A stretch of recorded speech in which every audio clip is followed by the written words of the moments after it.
the climate crisis is something that concerns us all, and because it concerns us all, it is easy to negate accountability and say, hey, because the other guy isn't doing it, I'm not doing anything either, which we have seen on a global scale sometimes happen, that people,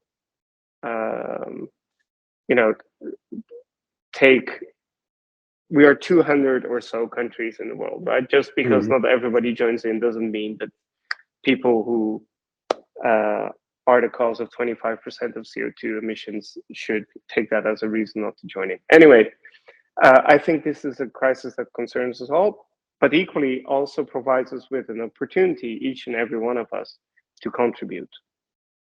Now, one of the core philosophies at bunq is to make life easy for our users. And so we have created a product that plants a tree for every 100 euros you spend. And in doing so, offsets your CO2 footprint in about 2 years.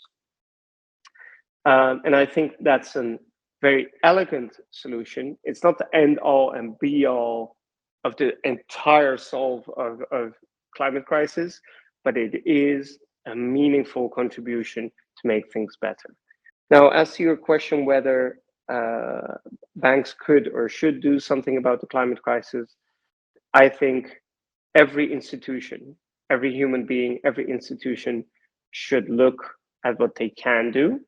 And I think if we all pull together and do what we can do, we're already halfway there. And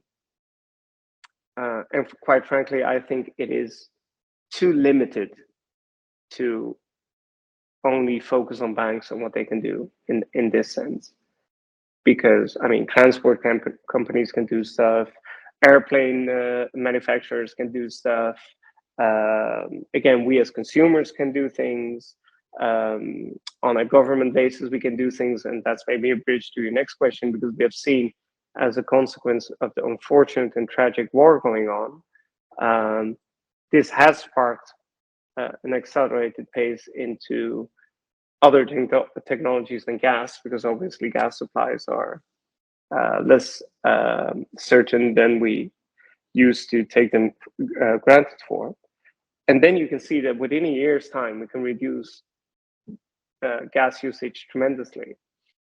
So I think if, on the one hand, you can say the world has been in big turmoil. We had the financial crisis, we had COVID, we had this, we had the other thing. Now we have war, we have the climate thing, and it's easy to get distraught, right? On the other hand, if you see at how incredibly quick we were able to adapt in a remote world during COVID, if you see how quickly we've adapted to the energy crisis, surely that's reason for optimism and hope. So I'm a strong believer that whatever we put our minds to, we will be able to achieve. We just need to make it a priority, and we need some leadership that doesn't mess around and just